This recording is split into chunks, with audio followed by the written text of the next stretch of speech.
Morto priviți. Deja veterani, mândre capitani, e văd că mi-a agenția să pădătora scumpul în nostru popor. Spune de dinerică pe loc, nimice. Eu sunt anul vechi trecut, care mult am petrecut și am pățivit pentru acest popor iubit. Barba mi s-a înălbit și am ajuns să fiu gonit de un an nou atât de mic. Sunt anul nou vestit din apușere, sări. De colie când trecut și strează, ai duce. Aoleu, ce grabele am văzut pe barba mea, de fum că trânge tot, treacă, nu mai pot. E felicit anul nou, avem întreaga Românie, te așteaptă în bucurie. Mai din haducie avem necazul la mine.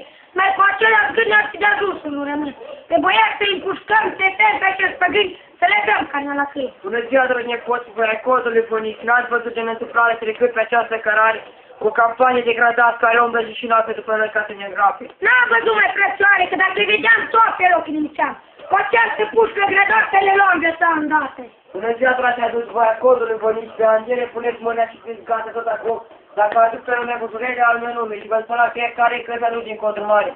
Înainte de a fi aduc era mulțumire bunici de tot poporul iubit. Uite, veți ala vreo numărul de bani, nu știu, dar vă zic că n-am să m-am pus pe o ție, frate, am zis tot și am curțit de nu-ți vine să crezi du-te în contru ca să vezi. Unde stufele mai mari stau la pâini de băieri mari, unde stufele mai mici zac în cozi de băieri mici. Bună ziua, nu cumva cu jurele jneta, iar răspunde mai exact pe mine, cu mine, și cu voi ce diferiți ai mereu să vorbiți. Voi preda armele și mă voi preda. Dar aceste vorbe goale se voi băga la mișcare. Vom da ne pot dacă atunci să legați, eu mă rog ca Dumnezeu să vină măiere în ajutorul meu. Iată, domnule Bujor, am venit în ajutor. Eu zic să te dai legat până nu vei fi împușcat. Vezi că doar legat și jelui pe aia. Și de nu vei fi supus ca cotelul a fi pe aia și jelui. Haideți, frate, ca să cântăm să dea până greu.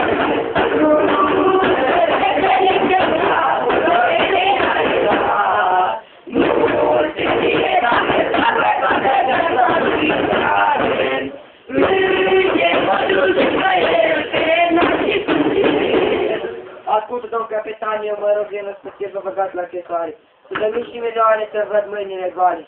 Eu arestați, dragi ofițeri, că acest bandit vă dă puși și mitraleze, numai să fie liberat. Dar e legate, domn capitan. Voi decât să vă trătați mai bine mâna că dați un sânge pe cântați.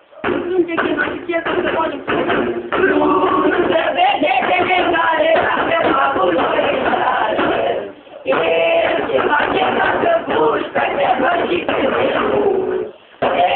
Te văzi pe cerul, pe arma pe cerul.